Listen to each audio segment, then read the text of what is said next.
So you just started playing My Hero Academia Rumble and find yourself losing match after match. Well, here's some tips and tricks to help you get that win on more matches. The first thing I found is that many people fundamentally don't know how to play their characters. They play support characters as if they're assault characters, they play technical characters as if they're melee fighters. The first thing you really need to do is pick a character and really understand what they're there for. Keep in mind that just because a character is a support character doesn't mean that they can't do damage. You see, I just downed someone and almost finished them right here. But rather, as Momo, my main job is not to deal damage, but to deny areas with my cannons, as well as when my team's injured like here, rather than going in to deal more damage, I'm going to pump up all their stats. By me focusing on denying area of control as well as keeping my team's health and shields up, the rest of my team, who are damage dealers, can do their job more effectively. Certain characters have strong strengths that you should lean into, such as speed characters like Sue, for example, Asui. She can move in and out very fast, so she could be doing hit and run tactics and then turning invisible, rather than fighting head on. Those are fights she's going to lose. Speaking of fighting tactics, let's talk about line of sight and how important it is. In this game, often people just trade hits. You knock someone down, they get a small period of invulnerability, they get back up, they hit you back, and they're just trading blows back and forth, back and forth, back and forth. But you can be smarter than that, you can do better than that. And a big thing with it is line of sight. Rather than fighting head on, try and run around, use the buildings, use trees, break their line of sight so they don't know what you're going to do next. That way, you can prep your next hit. The goal shouldn't be to trade blows back and forth, but rather to get a blow in, move away, disengage, and then get another hit in so that they're constantly going down and your health and shield are remaining the same. Also know in this trading blows scenario, this is a team game, so you should focus on working with your team. It's much harder to win a 1 versus 2 or even a 1 versus 3 than it is a 1 versus 1. So coordinate with your team and stick with your team, let them do their jobs, and you can overwhelm someone with sheer numbers. If you catch them alone, it's pretty much a guaranteed win. So since we're talking about team tactics, let's talk a little bit about your teammates. The number one thing I see people doing wrong with their teammates is they are picking up their other teammates' items and not sharing them or calling them out. So this should seem pretty obvious, but let's talk about it. When you open up a chest, an item will pop out that is green, yellow, blue, purple, or red. Those colors correspond with the colors you see on your team. If you see on the left of my screen right now, there's a blue character, a yellow character, and a green character. If a green character picks up a green item, then that levels them up. If a yellow character picks up a yellow item, that levels them up. So if you're, say, a green character, you don't necessarily need to pick up red and yellow items. It doesn't do a whole lot for you. Yes, you can pick up maybe 1 or 2 for the items in your left and right slots, but for the most part, you should be giving those to your allies to make them stronger.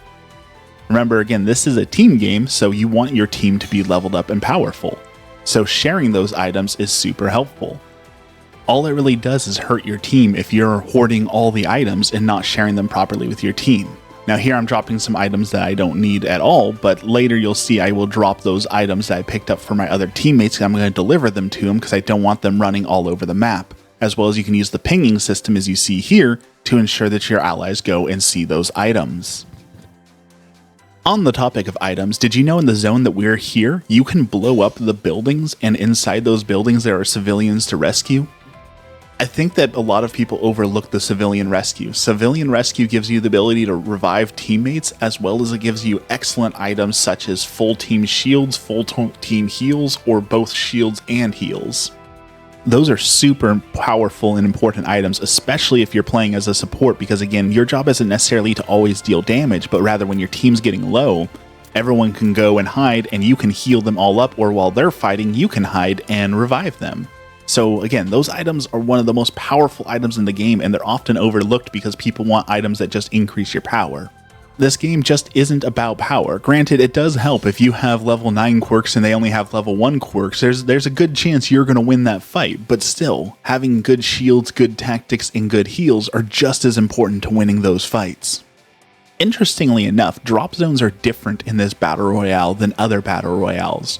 Whereas in like Call of Duty and such, you want to drop in hot zones with other people because you get the best loot, and when you take them out, you get to share in their loot That doesn't really happen in this game. You see, when you're out and fighting the entire time, if you drop in an area with 2 or 3 other enemies, then you're not going to be looting that entire time, and you're going to be behind the other teams that just got to free loot the entire time. So again, it's not like Call of Duty where you just want to find the best gun and then once you're geared up, you're doing the best, but rather you need to be constantly looting to upgrade your team's powers and get those support items. To this end, I almost never recommend dropping on the starting chest because there's too many people there and you're going to end up fighting the entire time and not looting. I've found that the entry staircase, as well as a few of the rescue zones, such as the mountainous zone, the landslide zone, typically don't have a whole lot of people on them, which gives you the ability to, again, loot, but also choosing your engagement. Choosing your engagement is super important, which is why my next tip is always take the high ground if you can get the high ground. There's not a lot of characters that can instantly get to high ground, so it instantly gives you an advantage, but it also lets you see where other people are, where other teams are, where other people are doing what they're doing. This gives you the advantage to say, okay, there's 2 teams over there fighting, let's avoid that, or you can say it looks like they're down to 1 or 2 people each, let's swoop in there and take them both out, win the team fight, and then take all the loot. Choosing when and how you engage is also super advantageous. Knowing what enemies you're up against, what strengths they have, can help you to change the way that you're going to manage the fight and do better in the fight.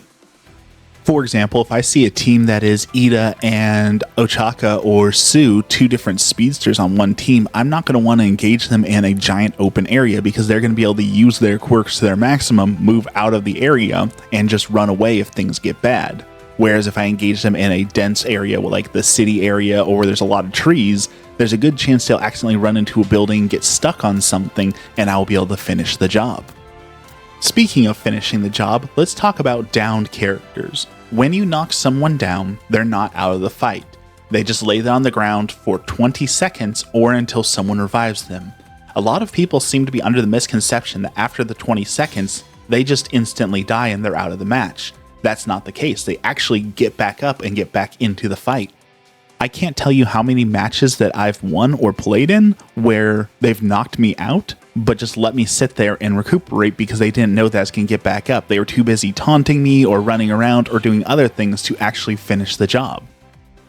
That sort of overconfidence is the kind of mistake that costs people matches. When you've knocked someone down, either eliminate them fully or start dealing damage to them. Once you deal damage to them, that countdown clock pauses. So even if you can't get a full finish in, you can start damaging them so that they can't get back up, even if their allies are near. Not to mention there's abilities such as Deku or Ida who can pick people up and get them out of there, or Sue who can instantly revive people. You don't want to sit there and taunt people or play around with them. You want to finish it quickly so that they don't have a chance to get back up. Also in the realm of being knocked out, there's no shame in running away. If both of your teammates are knocked down, there's nothing wrong with running away from that fight, disengaging, coming back and grabbing their circles and reviving them later.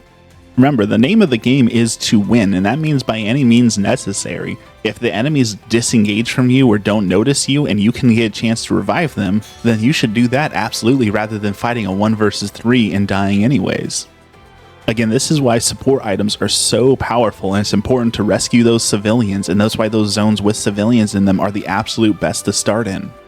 Did you know you can actually revive 2 people at once? The revive card, if you have both the circles in your hands, will revive both people at once for the cost of 1. So don't just pick up one circle, revive them, and then pick up the other circle. That's going to cost double the amount of cards and double the amount of time. Rather, revive them both at once. My final piece of advice comes to fighting, and it's actually contrary to all the other advice that I've given, but this is one of those things that you learn with time, and that is pressure. There are certain heroes that you have to keep constant pressure on or you're going to lose to them. Heroes like Asui or Dabi have the ability to set up a fight, and if you leave the pressure, if you disengage, if you break line of sight on them, they're going to use that time to heal back up, set up traps, or just outright disappear. This is one of those things that's unfair in video games, where the only way to know it is to play against it, to really study the game, to know what you're up against, but it's a truth of the game. So if you want to win more, you need to know exactly what every hero can do, because there are certain heroes it's better to break line of sight, and there's a few where you don't want to break line of sight, where you don't want to give them the ability to set up their next win. Dobby's traps can be absolutely devastating, and if he breaks line of sight and set 3-4 more, you're going to be taking those hits. And remember, we talked about like trading blows. In that situation, he's not trading anything. You're taking damage and then forcing through your invulnerability and then taking damage again, and nothing is happening to him. He is winning that fight. But if you keep the pressure on him, he can't set up his range attacks, he can't set up his traps, and you have a much greater chance of winning that fight face to face in his face the entire time. Well, that's it for tips and tricks to start with. I hope you found some of these helpful. I hope you get a few different wins with these. If you have any tips or tricks that I left out, leave them in the comments below. And tell me if you didn't know any of these. I bet you didn't know you could blow up buildings for civilians, because it took me many hours of gameplay to figure that out myself. So thank you for watching. Remember, like, subscribe, all that YouTuber stuff. Have a blessed evening, and we will see you next time.